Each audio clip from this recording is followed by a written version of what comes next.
الحلويات. النهاردة هنعمل طريقة ممبار، طريقة لذيذة جدا وهتعجبك بطريقة كويسة جدا. بس لو أول مرة تشوفوا قناتي ما تنسوش تعملوا اشتراك ولايك وشير لو عجبك الفيديو. هنعمل طريقة سهلة جدا وهوريك الممبار بيتقلب ازاي بطريقة سهلة خالص، وبجد الخلطة بتاعتها حلوة جدا، وطبعا كله مقاسات واحدة زي ما انت شايفة كده يفتح النفس، وطريقة حلوة بجد هتعجبك وجربيها. ويلا نبتدي نعمل الوصفة مع بعضينا. اول حاجة الممبار طبعا بيبقى جاي متنضف، بس احنا طبعا هنعمل تنظيف برضو بتاعنا، احنا مش هنتكل طبعا على تنظيف الجزار. وطبعا هنقلب الممبار على الوش اللي من جوه اللي بيبقى فيه دهن. هوريكي دلوقتي هنعمل ايه. حطينا ملح، وبعد كده هنبتدي ايه، خلاص حطينا الخل والملح، هنقلبهم كويس جدا وهنسيبهم بتاع ربع ساعة على جنب على ما نعمل التسبيكة بتاعتنا الجميلة.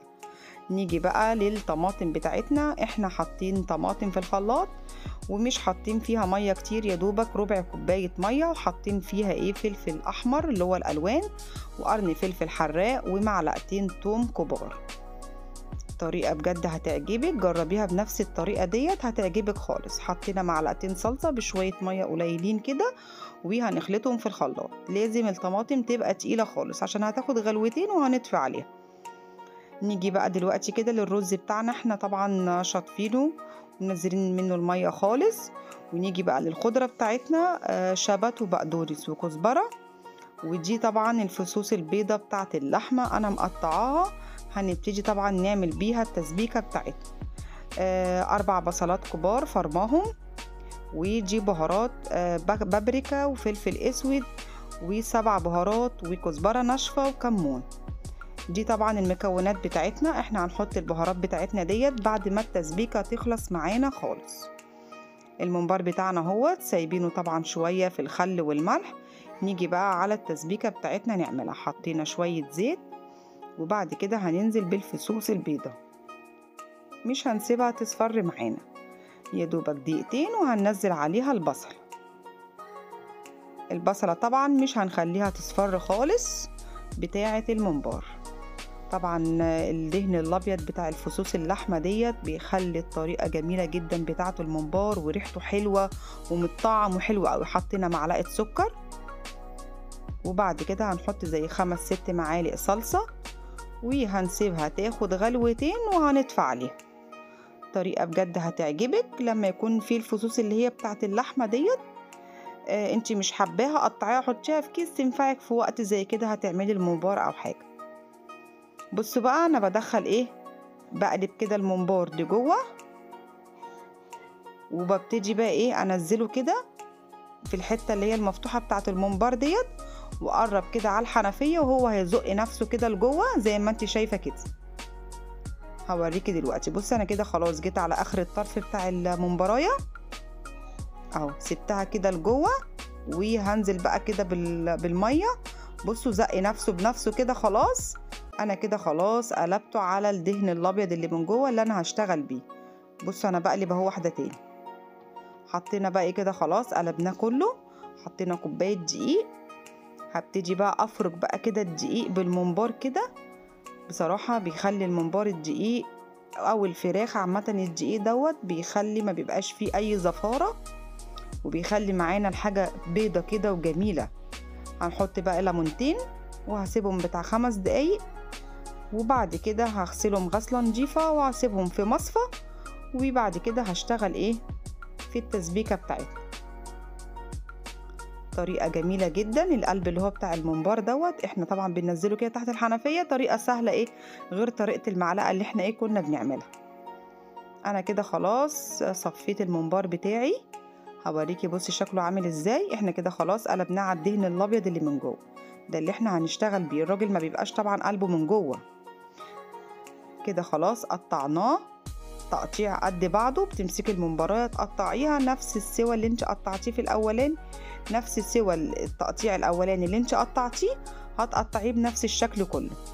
حطينا الخضره بتاعتنا على الرز، نزلنا التسبيكه بتاعتنا الجميله اللي ريحتها تحفه ديت، وبعد كده هننزل بالبهارات بتاعتنا. البهارات بتاعتنا احنا قلنا نزلنا بقى الاول ملح عشان ما حطيناش ملح خالص، احنا في البدايه حطينا بس ايه معلقه السكر. حطينا بقى البابريكا والكزبره والسبع بهارات والفلفل الاسود والكمون. لو انت حابه تشطشطيه شويه ممكن تحطي شطه حمرا. طريقه بجد هتعجبك وحلوه قوي، وبصراحه طعمه حكايه. بصوا لونه احمر حلو قوي. هناخد بقى شويه كده في بوله على جنب نشتغل بيها عشان ايه ما نبوظش ايه التسبيكه بتاعتنا كلها، عشان لو اتبقت معانا شويه ممكن ايه نحشيهم في فلفل كده في حله صغيره، ما نبهدلش ايه الخلطه بتاعتنا كلها. ناخد شويه كده على قدنا. وطبعا احنا هنمسك الممبار بالايه بالصباعين الكبار. هوريكي دلوقتي، بصي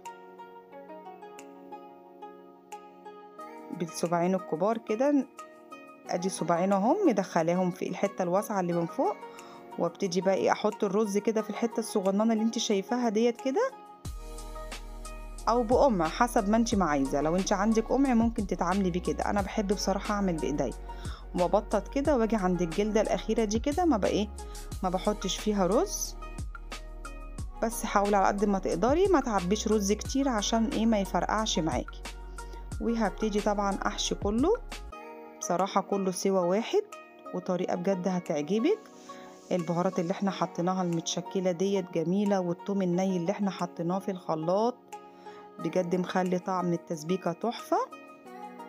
هنبتدي طبعا نحشي كده ونبطط كده زي ما انت شايفه، ما تحاوليش ايه تعبيه على الاخر. انت هتشوفيه دلوقتي كله هيبقى سوا واحد زي ما انت شايفه كده. بصوا محمر وشكله تحفه.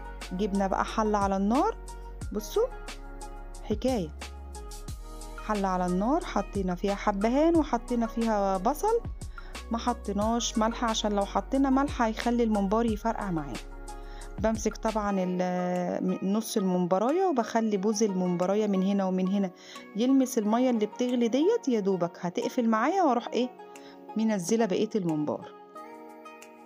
بصوا كله شكل واحد اهو، مقاس واحد. طريقه بجد هتعجبك. بصي وبنسيبه طبعا يغلي على النار بتاع نص ساعه. وقبل ما اقلي بمسك واحده طبعا امسكها على اول البوز بتاعها كده زي ما انت شايفه كده، واطلعه كده بايديا، اسيبه في مصفى الاول تهدى كده شويه، واتاكد ان الرز كده خلاص مستوي معايا. هبتدي ايه اقلي في الزيت بتاعي. انا كنت بصراحه مصفيه الزيت بتاعي بتاع البطاطس واشتغلت بيه بالممبار بس كده. بصوا كله سوا واحد وشكله تحفه جميل يفتح النفس وحياة ربنا. ما تحاوليش بس ان انت تحروقيه، انت مجرد ما هتطلعيه ويهدى كده شويه هتلاقيه ايه جاب اللون الذهبي بتاع زي ما انت شايفه كده بالظبط. بصوا شكله تحفه بجد بيتكلم لوحده. هنبتدي بقى طبعا نحط تاني ونكمل بقى بقيه القلي بتاعنا. كده خلاص انا خلصت الكيلو الممبار بتاعي دول كده عملوا معايا كيلو. بصوا انا هفتحها اهي هوريكم ان هي مستويه. بصوا الرز محمر من جوه، يا خرابي شكله تحفه. يا رب يكون الفيديو عجبكم. ما تنسوش تعملوا لي اشتراك وتعملوا لي لايك. بحبكم في الله. السلام عليكم ورحمه الله وبركاته.